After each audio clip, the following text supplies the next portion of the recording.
जय हिंद दोस्तों, TN mentor channel में आपका स्वागत है। आज हम लोग सितंबर 2026 में जो सीटेट का एग्ज़ाम होने वाला है उसका जो सब्जेक्ट ईवीएस है उससे रिलेटेड बहुत ही मोस्ट इम्पॉर्टेंट क्वेश्चंस को करेंगे जो आपके एग्ज़ाम में बहुत ही हेल्पफुल होगा। तो चलिए स्टार्ट करते हैं। हमारा पहला क्वेश्चन है, विश्व पर्यावरण दिवस हर साल कब मनाया जाता है? तो विश्व पर्यावरण दिवस हर साल 5 जून को मनाया जाता है। इसका ऑप्शन नंबर बी सही हो जाएगा। 22 अप्रैल को पृथ्वी दिवस मनाया जाता है। 22 अप्रैल को पृथ्वी दिवस मनाया जाता है। 16 सितंबर को ओजोन परत दिवस मनाया जाता है। 16 सितंबर को ओजोन परत दिवस मनाया जाता है। अगला हमारा प्रश्न है, स्टॉकहोम सम्मेलन जो पर्यावरण के लिए पहला सम्मेलन था किस देश में आयोजित किया गया था? तो जो स्टॉकहोम सम्मेलन है यह जो पर्यावरण के लिए पहला सम्मेलन था यह स्वीडन में पहला सम्मेलन इसका आयोजित हुआ था। इसका ऑप्शन नंबर सी सही हो जाएगा। ये क्वेश्चंस आपके एग्जाम के पॉइंट ऑफ व्यू से बहुत ही मोस्ट इम्पॉर्टेंट क्वेश्चंस हैं। पिछली बार पीवाईक्यू में ये क्वेश्चन भी पूछा था कि सीटेट पेपर फर्स्ट जो होता है उसका जो ईवीएस सब्जेक्ट है इस कितने अंकों का होता है? तो इसमें 30 अंक का ईवीएस आता है। इसका ऑप्शन नंबर बी सही हो जाएगा। अगला हमारा प्रश्न है, ईवीएस के पाठ्यक्रम में कुल कितनी मुख्य थीम्स हैं? तो ईवीएस का जो पाठ्यक्रम है इसमें कुल थीम्स 6 हैं। इसका ऑप्शन नंबर सी सही हो जाएगा। अगला हमारा प्रश्न है, निम्नलिखित में से कौन सा परिवार और मित्र का उप थीम है? तो इसमें जो परिवार और मित्र का उप थीम हो जाएगा या पौधे और जानवर हो जाएगा। इसका ऑप्शन नंबर सी सही हो जाएगा। अगला हमारा प्रश्न है, उबला हुआ टैपियोका नारियल की करी के साथ किस राज्य में खाया जाता है? तो ये टैपियोका जो होता है ये नारियल की करी के साथ खाया जाता है उबाल करके। ये शकरकंदी जैसा होता है। यह केरल राज्य में खाया जाता है। इसका ऑप्शन नंबर बी सही हो जाएगा। गोवा में क्या खाया जाता है? तो गोवा में नारियल की जो तेल होती है उसमें मछली पका करके चावलों के साथ खाया जाता है। अगला हमारा प्रश्न है, लेह लद्दाख में पश्मीना शॉल बनाने वाली जो कौन सी जनजाति रहती है? तो लेह लद्दाख में पश्मीना शॉल जो बनाया जाता है वह चांगपा जनजाति द्वारा बनाया जाता है। इसका ऑप्शन नंबर बी सही हो जाएगा। अगला हमारा प्रश्न है, प्रसिद्ध यात्री अल बरूनी भारत में किस देश से आया था? तो प्रसिद्ध जो यात्री अल बरूनी है यह भारत में उज्बेकिस्तान से आया था। इसका ऑप्शन नंबर बी सही हो जाएगा। अगला हमारा प्रश्न है, पृथ्वी पर उपलब्ध जल में कितना % मीठा पानी है? तो जो पृथ्वी पर उपलब्ध जल है इसमें मीठे पानी की जो सही प्रतिशत हो जाएगी 2.7%। इसका ऑप्शन नंबर सी सही हो जाएगा। अगला हमारा प्रश्न है, वायुमंडल की कौन सी परत में ओजोन परत पाई जाती है? तो वायुमंडल की जो परत समतापमंडल होती है इसमें ओजोन परत पाया जाता है। इसका ऑप्शन नंबर बी सही हो जाएगा। अगला हमारा प्रश्न है, भारत में स्वच्छता दिवस कब मनाया जाता है? तो भारत में स्वच्छता दिवस जो है यह 30 जनवरी को मनाया जाता है। इसका ऑप्शन नंबर बी सही हो जाएगा। अगला हमारा प्रश्न है, वाटरमैन ऑफ इंडिया के नाम से किसे जाना जाता है? तो वाटरमैन ऑफ इंडिया के नाम से राजेंद्र सिंह को जानते हैं। इसका ऑप्शन नंबर सी सही हो जाएगा। सुंदरलाल बहुगुणा तो चिपको आंदोलन से संबंधित हैं। चिपको आंदोलन, मेधा पाटेकर नर्मदा बचाओ, नर्मदा आंदोलन।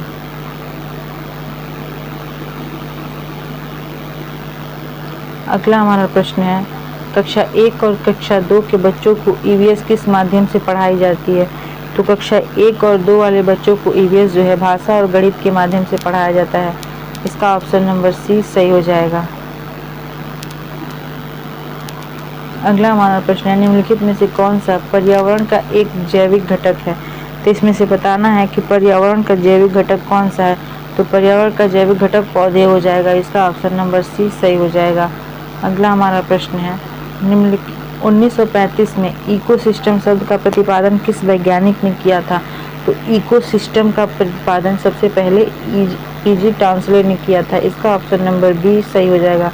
ये ईवीएस के पॉइंट ऑफ व्यू से ये क्वेश्चन बहुत ही इंपॉर्टेंट है क्योंकि ये क्वेश्चन बार बार रिपीट होते हैं। ईवीएस में ही नहीं, जो सेकेंड पेपर हमारा होता है, जो हमारा सब्जेक्ट होता है उसमें साइंस का, उसमें भी क्वेश्चन कई बार रिपीटेड हुए हैं। अगला हमारा प्रश्न है, बिहू नृत्य किस राज्य से संबंधित है? तो जो बिहू जो नृत्य होता है या असम में होता है? इसका ऑप्शन नंबर सी सही हो जाएगा। अगला हमारा प्रश्न है, मोहिनीअट्टम किस राज्य का प्रसिद्ध शास्त्रीय नृत्य है? तो मोहिनीअट्टम जो है यह केरल राज्य का शास्त्रीय नृत्य है। इसका ऑप्शन नंबर सी सही हो जाएगा। अगला हमारा प्रश्न है, सतत और व्यापक मूल्यांकन में फॉर्मेटिव असेसमेंट का क्या अर्थ है? तो सतत और व्यापक मूल्यांकन में फॉर्मेटिव असेसमेंट का मूल्यांकन हो जाएगा पढ़ाने के दौरान बीच बीच में ही टेस्ट लेना। इसका ऑप्शन नंबर बी सही हो जाएगा। ईवीएस का एक एकीकृत विषय है क्योंकि इसमें शामिल है, तो ईवीएस एक एकीकृत विषय है क्योंकि इसमें शामिल है विज्ञान, सामाजिक विज्ञान और पर्यावरण शिक्षा। इसका ऑप्शन नंबर बी सही हो जाएगा। तरुण भारत संघ संस्था का मुख्य कार्य क्या है? तो तरुण भारत संघ मुख्य संस्था का मुख्य कार्य है जल संरक्षण करना। इसका ऑप्शन नंबर बी सही हो जाएगा। अगला हमारा प्रश्न है, सीटेट परीक्षा में कुल कितने प्रश्न होते हैं और उन्हें हल करने के लिए कुल कितना समय मिलता है? तो सीटेट में कुल 150 प्रश्न होते हैं और उन्हें हल करने के लिए 150 मिनट ही मिलते हैं। इसका ऑप्शन नंबर बी सही हो जाएगा। अगला हमारा प्रश्न है, परिवार और मित्र मुख्य थीम के अंतर्गत कितनी उप थीम शामिल है? तो परिवार और मित्र का जो थीम है इसके अंतर्गत जो उप थीम है वह 4 शामिल है। इसका ऑप्शन नंबर सी सही हो जाएगा। अगला हमारा प्रश्न है, स्लॉथ के बारे में कौन सा कथन सही है? इसमें बताना है कि स्लॉथ के बारे में कौन सा कथन सही है। तो स्लॉथ यह 24 घंटे सोता है, तो ये 24 घंटे नहीं 18 घंटे सोता है। अगला हमारा है, यह बाघ जैसा दिखता है। नहीं, ये बाघ जैसा नहीं दिखता, ये बिल्ली टाइप सा दिखता है, भालू टाइप, पांडा टाइप दिखता है। यह लगभग 17 घंटे पेड़ से लटक कर सोता है। हाँ, ये 17 से 18 घंटा पेड़ पर लटक कर सोता है। इसका ऑप्शन नंबर सी सही हो जाएगा। यह केवल जमीन पे नहीं, ये जमीन पे नहीं रहता है, ये एक पेड़ से दूसरे पेड़ पर लटक कर के दिन भर सोता रहता है और ये पूरे अपने जीवन काल में 4 से 5 पेड़ पर ही लटक कर के सोता है या फिर उतना सफ़र कर पाता है। अगला हमारा प्रश्न है, खिजड़ी का पेड़ और रेगिस्तान ओक के बारे में जानकारी किस थीम या उप थीम का हिस्सा है? तो जो खिजड़ी का पेड़ है या फिर रेगिस्तानी ओक है, इसके बारे में जो जानकारी मिलती है वह पौधे उप थीम के बारे में मिलती है। इसका ऑप्शन नंबर सी सही हो जाएगा। यह परिवार और मित्र का जो थीम है यह उसका उप थीम है। अगला हमारा प्रश्न है, चांगपा जनजाति के लोग रहने के लिए जो बड़े त्रिकोणीय टेंट बनाते हैं उन्हें क्या कहते हैं? तो जो चांगपा जनजाति होते हैं जो त्रिकोणीय टेंट बनाते हैं उन्हें हम लोग रेबो कहते हैं। इसका ऑप्शन नंबर सी सही हो जाएगा।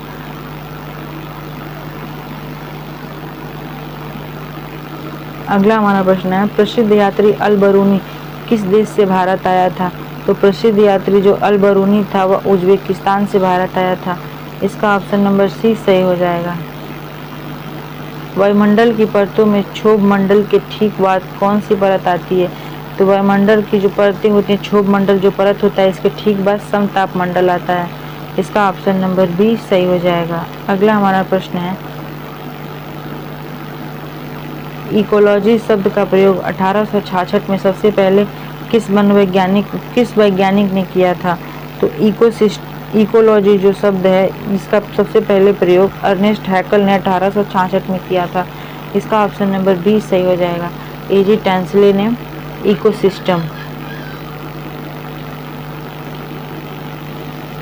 इकोसिस्टम शब्द का प्रयोग किया था सबसे पहले। अगला हमारा प्रश्न है, कथक नृत्य मुख्य रूप से किस राज्य का प्रसिद्ध नृत्य है? तो जो कथक नृत्य है यह मुख्य रूप से उत्तर प्रदेश का नृत्य है, प्रसिद्ध नृत्य है।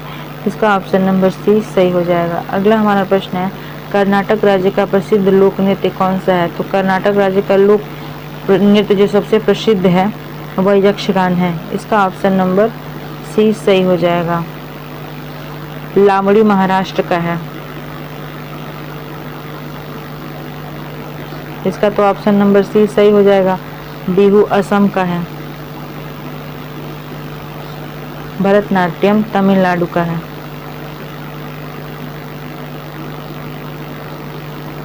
अगला हमारा प्रश्न है, स्वच्छता दिवस भारत में किस तिथि को मनाया जाता है? तो जो स्वच्छता दिवस है यह भारत में 30 जनवरी को मनाया जाता है। इसका ऑप्शन नंबर सी सही हो जाएगा। अगला हमारा प्रश्न है, तरुण भारत संघ के संस्थापक कौन है जिन्हें जल पुरुष के नाम से भी जाना जाता है? तो राजेंद्र सिंह को जल पुरुष के नाम से जाना जाता है और इन्होंने ही तरुण भारत संघ की स्थापना की थी। इसका ऑप्शन नंबर सी सही हो जाएगा। अगला हमारा प्रश्न है, पर्यावरण के जैविक घटक में निम्नलिखित में से क्या शामिल है? तो पर्यावरण के जो जैविक घटक है इसमें उत्पादक, उपभोक्ता और अपघटक, इसमें से सभी शामिल हैं। इसका ऑप्शन नंबर डी सही हो जाएगा। अगला हमारा प्रश्न है, एकीकृत ईवीएस के अंतर्गत किन विषयों को शामिल किया गया है? तो एकीकृत ईवीएस के अंतर्गत विज्ञान, सामाजिक विज्ञान और पर्यावरण शिक्षण को शामिल किया गया है। इसका ऑप्शन नंबर सी सही हो जाएगा। अगला हमारा प्रश्न है, कक्षा 1 और 2 के बच्चों को पर्यावरण अध्ययन किस माध्यम से पढ़ाया जाता है? तो उन्हें भाषा, गणित और के माध्यम से पढ़ाया जाता है। इसका ऑप्शन नंबर बी सही हो जाएगा। अगला हमारा प्रश्न है, बच्चों को पर्यावरण सिखाने के लिए सबसे प्रभावी शिक्षण दृष्टिकोण कौन सा माना जाता है? अप्रोचेस जो होता है, या बच्चों को जब पर्यावरण सिखाया जाता है तो सबसे इफेक्टिव जो शिक्षण अप्रोच होता है वो कौन सा माना जाता है? तो इसमें सबसे इफेक्टिव जो लर्निंग माना जाता है क्षेत्र भ्रमण और अनुभव आधारित शिक्षा प्रदान करना। इसका ऑप्शन नंबर सी सही हो जाएगा। अगला हमारा प्रश्न है,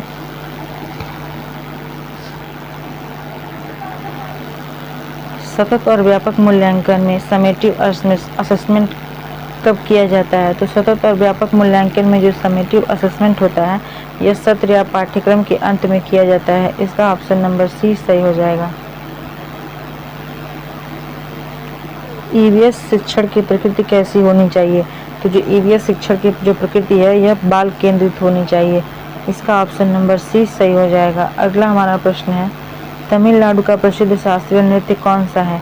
तो तमिलनाडु का सबसे प्रसिद्ध शास्त्रीय नृत्य भरतनाट्यम है। इसका ऑप्शन नंबर सी सही हो जाएगा।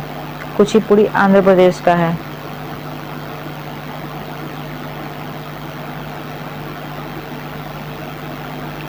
कथक उत्तर प्रदेश का है। मोहिनीअट्टम केरल का है। अगला हमारा प्रश्न है, ओजोन परत वायुमंडल के किस परत में स्थित है? तो ओजोन परत जो है यह वायुमंडल के समतापमंडल में स्थित है। इसका ऑप्शन नंबर सी सही हो जाएगा। अगला हमारा प्रश्न है, निम्नलिखित में से कौन सा पौधा मिट्टी के सूखने पर सिग्नल देने का काम करता है? तो इसमें से जो पौधा होता है मिट्टी जब सूख जाती है तो वह सिग्नल देने का काम करता है, वह क्रोटोन होता है। इसका ऑप्शन नंबर सी सही हो जाएगा। पर्यावरण अध्ययन और पर्यावरण शिक्षण में मुख्य अंतर क्या है? तो पर्यावरण शिक्षण और पर्यावरण अध्ययन में जो मुख्य अंतर है, या अध्ययन में हम परिवेश के बारे में पढ़ते हैं, पर्यावरण अध्ययन में हम परिवेश के बारे में पढ़ते हैं, जबकि पर्यावरण शिक्षा में हम जिम्मेदार नागरिक बनने के लिए पढ़ते हैं। इसका ऑप्शन नंबर बी सही हो जाएगा। अगला हमारा प्रश्न है, चिपको आंदोलन और नर्मदा बचाओ आंदोलन जैसे विषयों को ईवीएस के किस थीम के अंतर्गत पढ़ाया जाता है? तो जो चिपको आंदोलन और नर्मदा बचाओ आंदोलन है यह ईवीएस के हम जो सोचते हैं और जो हम करते हैं के अंतर्गत पढ़ाया जाता है। इसका ऑप्शन नंबर सी सही हो जाएगा। अगला हमारा प्रश्न है, वायुमंडल में कुल कितनी परतें पाई जाती हैं? तो वायुमंडल में जो परतें पाई जाती हैं वो 5 परतें पाई जाती हैं। इसका ऑप्शन नंबर सी सही हो जाएगा। अगला हमारा प्रश्न है, समावेशी शिक्षा का ईवीएस कक्षा में क्या अर्थ है? तो समावेशी शिक्षा का ईवीएस की कक्षा में सामान्य और विशेष आवश्यकता वाले जो बच्चे होते हैं, जैसे डिस्लेक्सिया या शारीरिक दिव्यांगता वाले बच्चों को एक साथ पढ़ाना। इसका ऑप्शन नंबर बी सही हो जाएगा। समावेशी शिक्षा का यही अर्थ होता है। अगला हमारा प्रश्न है, बच्चों के सीखने के लिए क्षेत्र भ्रमण को सबसे प्रभावी क्यों माना जाता है? तो क्षेत्र भ्रमण को प्रभावी इसलिए माना जाता है क्योंकि यह वास्तविक जीवन के अनुभवों को एक साथ जोड़ता है। इसका ऑप्शन नंबर बी सही हो जाएगा। अगला हमारा प्रश्न है, पर्यावरण अध्ययन की प्रकृति एकीकृत क्यों है? तो पर्यावरण अध्ययन की जो प्रकृति है वह एकीकृत इसलिए है क्योंकि इसमें बच्चा विषयों को अलग अलग नहीं बल्कि समग्र रूप में देखता है। इसका ऑप्शन नंबर ए सही हो जाएगा।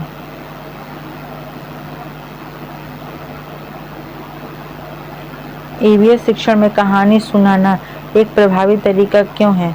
तो ईवीएस शिक्षण में कहानी को सुनाना एक प्रभावी शिक्षण इसलिए है क्योंकि बच्चों की कल्पना शक्ति और रुचि बढ़ाने के लिए इसमें बहुत ही सहायता मिलती है, मदद मिलती है। इसका ऑप्शन नंबर 20 सही हो जाएगा। अगला हमारा प्रश्न है, मिट्टी के प्रकार जैसे जलोढ़, रेतीली या चिकनी मिट्टी के बारे में निम्नलिखित में से जानकारी या अध्याय इसमें शामिल है। तो मिट्टी का प्रकार जैसे जलोढ़, रेतीली या चिकनी मिट्टी, यह जो थीम है, जो विषय है, हम जो सोचते हैं और जो करते हैं, इस थीम के इस अध्याय में शामिल है। इसका ऑप्शन नंबर 20 सही हो जाएगा।